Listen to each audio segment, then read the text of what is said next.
Hi guys, welcome back to my channel. I am Khushi. आज हम करेंगे आरोह भाग 2 का पहलवान का ढोलक। फर्नीचर नाथ रेणु के द्वारा लिखी गई ये कहानी है। आइए इसका प्रतिपाद्य देखते हैं। प्रतिपाद्य: पहलवान की ढोलक। कहानी व्यवस्था के बदलने के साथ लोक कला और इसके कलाकार के अप्रासंगिक हो जाने की कहानी है।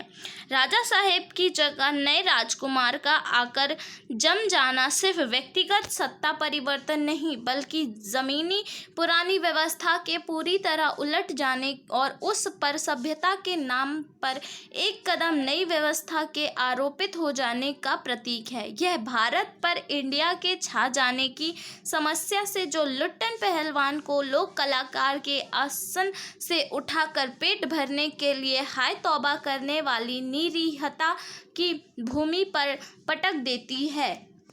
ऐसी स्थिति में गांव की गरीबी पहलवानी जैसे शौक को क्या पालती। फिर भी पहलवान जीवट टोल के बोल में अपने आप न सिर्फ जलाए रखता है, बल्कि भूख व महामारी के दम तोड़ रहे गांव की मौत से लड़ने की ताकत भी प्रदान करता है। कहानी के अंत में भूख महामारी की शक्ल में आए मौत के षड्यंत्र जब अजय लुट्टन की भरी पूरी पहलवानी को फटे ढोल की पोल में बदल देते हैं, तो इस करुणा त्रासी से लुट्टन हमारे सामने कई सवाल छोड़ जाते हैं। वह पोल पुरानी व्यवस्था की है या नई व्यवस्था की? क्या कला की प्रासंगिक व्यवस्था की मुख्य पेशी है, अथवा उसका कोई स्वतंत्र मूल्य भी है? मनुष्यता की साधन और जीवन सौंदर्य के लिए लोक कलाओं और प्रासंगिक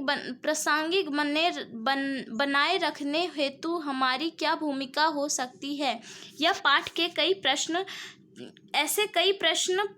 प्रश्न छोड़ जाते हैं। तो पहलवान की ढोलक में हमें ये बताया गया है कि कैसे महामारी और गरीबी के कारण पहलवानी जैसे शौक को भी हमें छोड़ना पड़ता है। आइए अब आगे देखते हैं। सारांश इसका क्या है कि सर्दी का मौसम था। गांव में मलेरिया व हैजा का प्रकोप था। अमावस की ठंडी रात में निस्तब्धता थी। आकाश के तारे ही प्रकाश के स्रोत थे। सियार व उल्लू की डरावनी आवाज़ों से वातावरण की निस्तब्धता कभी कभी भंग हो जाती थी। कभी किसी झोपड़े से कराहने व क्यां करने की आवाज़ तथा कभी कभी बच्चे के रोने की आवाज़ आती थी। कुत्ते जाड़े के कारण राख के ढेर पर ही पड़े रहते थे। साय या रात्रि में को सब मिलकर रोते थे। इस सारे माहौल में पहलवान की ढोलक संध्या से प्रातः काल तक एक ही गीत में बजती रहती थी। यह आवाज़ मृत गांव में संजीवनी शक्ति भरती थी। गांव में लुट्टन पहलवान प्रसिद्ध था। 9 वर्ष की आयु में वह अनाथ हो गया था। उसकी शादी हो चुकी थी। उसकी विधवा सास ने उसे पाला। वह गाय चराता, ताज़ा दूध पीता तथा कसरत करता।